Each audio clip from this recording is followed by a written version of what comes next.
udah bisa balik badan gitu. Jadi pertama kali kita ngelihat anak sendiri balik badan tuh rasanya seneng banget sih gitu. Udah masih asli, justru katanya Ci Olive ada kalung pakai dari asli nih kok. Seperti apa sih ceritanya?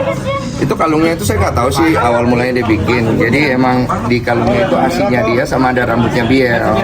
Jadi itu kayak buat memori aja sih, kenang-kenangan gitu. Dan Biel sendiri masih Asia eksklusif sampai sekarang karena Ci Olive nggak mau lepas sampai mungkin 6 bulanan ke atas sih. Ada obrolan soal itu nggak sih kok? Soal AC eksklusif ini antara Ko Denso sama Ci Olive? Obrolan ya nggak ada sih karena Iya. memang Ci Olive yang Keputusan mau ya. kayak begitu. Cuman kan resikonya ya pasti dia kan nggak bisa menguruskan badan dulu dan lain-lain karena dia lebih prefer untuk ngasih eksklusif sama anak kita gitu. Dan menurut aku itu pengorbanan ibu yang luar biasa ya, kita harus support ya. Jangan kita malah jadinya nggak support sih. Kalau alasan Ci Olive sendiri pakai kalung pakai asli, apa sih kok pertimbangan sampai berapa lama itu mempertahankan asli eksklusif di kalung? Nggak tahu ya. Nanti kita tanya Ci Olive dulu ya.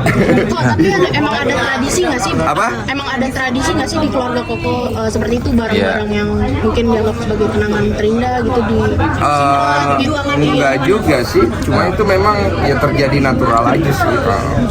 Udah kayak ngobrol sama sesepuh nggak sih kok kayak baik atau enggak dibuat kalung gitu asli eksklusif?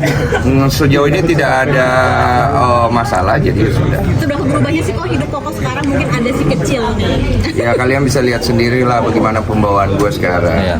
Karena kan kalau misalnya gue tidak mengingat gue punya anak dan gue punya istri, waktu kemarin gue nyamperin orang, nggak ada wartawan di bawah dan nggak ada wartawan gue terima.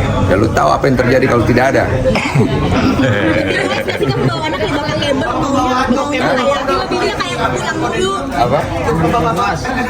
Naluri Bapak. Wise itu nggak penting buat gue karena orang bijaksana itu akan kalah sama orang beruntung. Jadi saya menganggap saya hanya orang yang beruntung aja dan saya ini kan udah jadi orang yang dilihat banyak anak-anak muda juga. Saya nggak boleh ngasih contoh yang akhirnya saya nggak bisa tanggung jawab toh. Jadi makanya saya juga kadang-kadang jaga sikap. Cuman akhirnya saya kelepasan kemarin. Ya nggak apa-apa lah, ya sekali-sekali boleh lah. Oh, tapi bapak seperti apa nih? Bapak yang seperti apa mungkin protektif nggak sih sama Ya dengan anaknya? adanya hal ini kan jadi pacarnya anak gue nanti kan mikir-mikir ya. Apalagi anak cewek nih kok kayak deg-degan nggak sih nanti Oh, gedenya iya. siapa yang ngapelin? Nanti dia lihat jejak digital itu kan jadi paham itu si cowoknya anakku kan. Oh, kalau nggak serius-serius amat mundur ya. Ya. Tapi sampai se apa protektif banget nggak sih kayak sampai nyamuk juga nggak boleh Enggak, gigit enggak. anak gitu. Anak-anak bebas menentukan pilihan karena menurut aku anak itu kan titipan Tuhan, dia punya nature-nya sendiri. Tapi kalau jalannya dia agak salah, kita harus kasih tahu. Tapi kalau misalnya kita nggak bisa kasih tahu dengan baik-baik, kita harus bisa bersikap tegas sama si anak. Tapi kita nggak boleh ngedikte dia untuk jadi seperti apa yang saya mau gitu, enggak. Karena menurut aku anakku itu dia punya kehendak bebas yang juga dia harus jalani.